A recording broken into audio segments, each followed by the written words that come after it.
भारत सरकारच्या जाहिरातीत अशोक स्तंभाऐवजी सेंगोल, आणीबाणी विरोधातल्या राजभवनातील कार्यक्रमातही सेंगोलचा वापर, संविधान विरोधी कृती असल्याचा विरोधकांचा आरोप.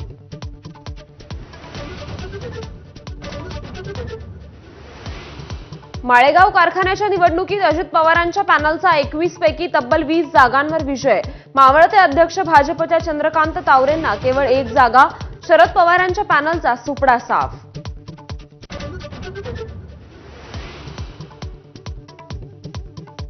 राज्यात वीज स्वस्त होणार. पहिल्यांदाच एका वर्षात 10% तर पुढच्या 5 वर्षात 26% वीज दर कमी होणार.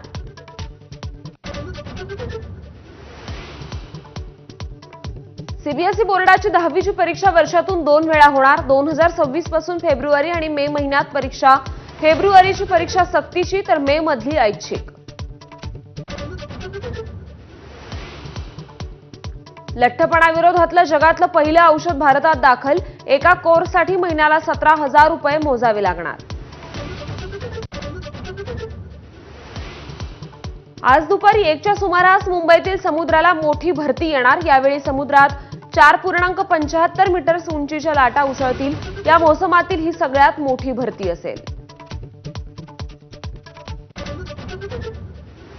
केदारनाथमध्ये तुफान पाऊस. मुनकटियामध्ये डोंगरावरून आलेल्या ढिगाऱ्यामुळे हजारो यात्रेकरू अडकले.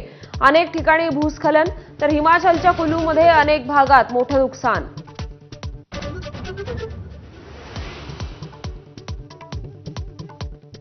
भारतीय अंतराळवीर शुभांशु शुक्ला यांच्यासह 4 अंतराळवीर 28 तासांच्या प्रवासानंतर दुपारी 4:30 वाजता आंतरराष्ट्रीय अंतराळ स्थानकावर पोहोचणार.